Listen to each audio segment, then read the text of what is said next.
Good day to everyone. Welcome to Buddhist Sangha Use, a series of Dhamma talks on World Buddhist TV, Wat Yanawa. I am Pramaha Sompong Santachito from Wat Arun, Bangkok, Thailand, as a moderator. So I would like to share you today with all of you about the experience, especially spiritual experience, the novice, the Venerable Novice Jim Machel has with us the last two shows.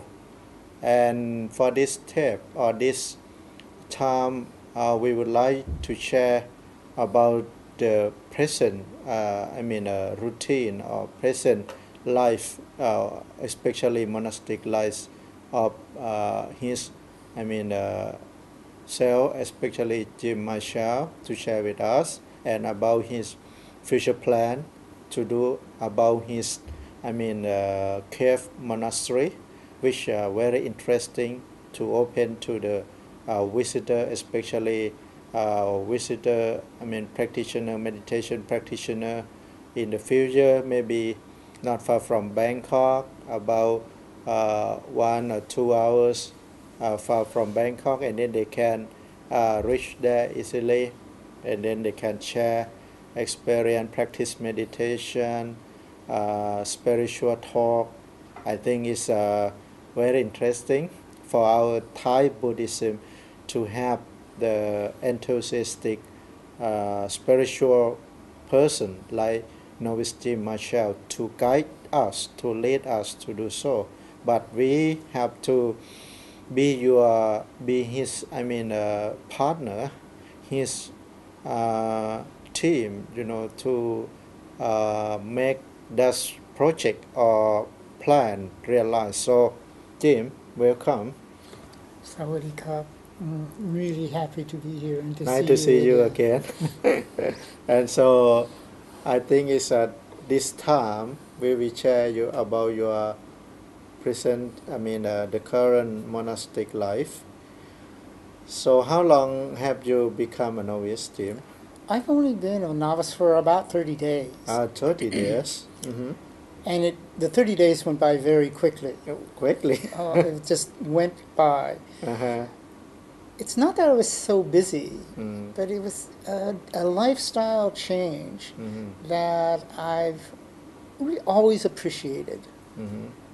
I think it's more of a example for myself, right, is that it's more difficult to live a secular life than a monastic life, especially in Thailand, that has a long history of supporting a spiritual and monastic tradition, right, which is not true in the West.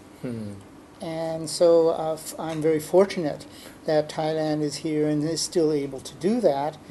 And I think the Thai people should appreciate the fact that it's one of the few countries left in the world that is really able to support and establish a world Buddhist sanctuary.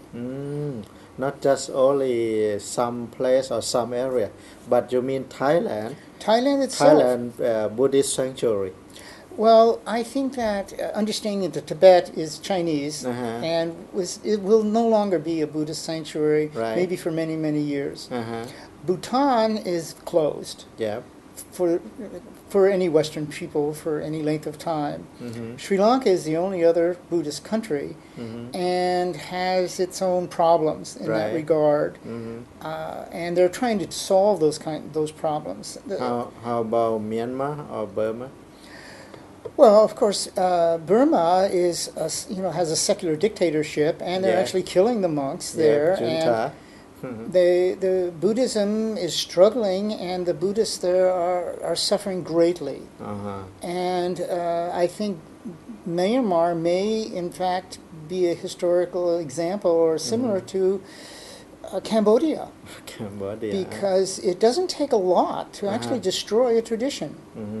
And destroy their teachings, destroy the lineage of that particular tradition. And it's the historical lineage that creates that foundation value Right.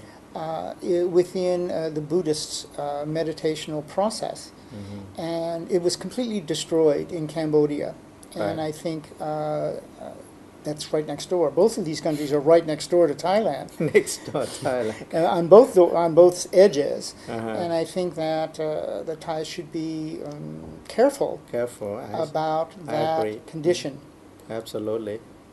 I'm very happy and thankful that it's still here, Mm-hmm. and that the tradition is active and supported wholeheartedly Mm-hmm. by the culture.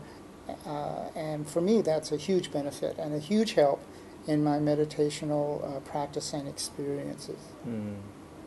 So, next, what's about your, monastic routine in your daily life? Well, it had to change, not significantly. Initially, I did my meditations between 2 and 4 in the morning because it's meditationally or like psychically quiet. Right. And after 40 years of doing different kinds of practices, quiet is really helpful. Now I get up at 4, or that's what time the monastery becomes active. So rather than going back to sleep at 4, I now wake up at 4. So the time between 3 and 4 is really my meditational time. Right. And getting up at 4 is fine.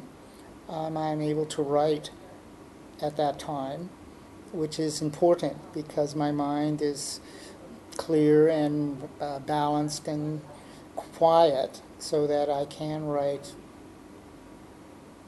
good copy as far as a manuscript is concerned.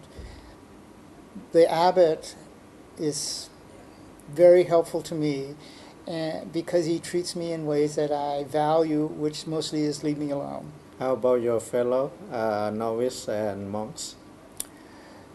Well, because I don't know the language very well, Yeah. I value, certainly I can see what they do. I see.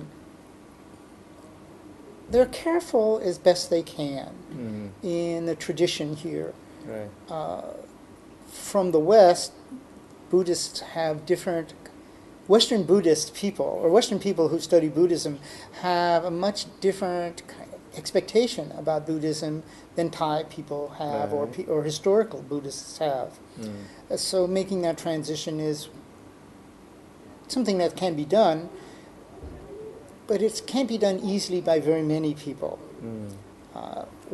I think it's important for people like myself to help other Western people make that transition. For example, the early Buddhist symbolism in early Thai temples was the base of the temple was fashioned like a boat. Oh, like a boat. If you look at the old Ayodhya temples, they have that curved base foundation. Yeah. And the story comes from Buddhism being a boat carrying you across the waters of dukkha to a sanctuary on the other side.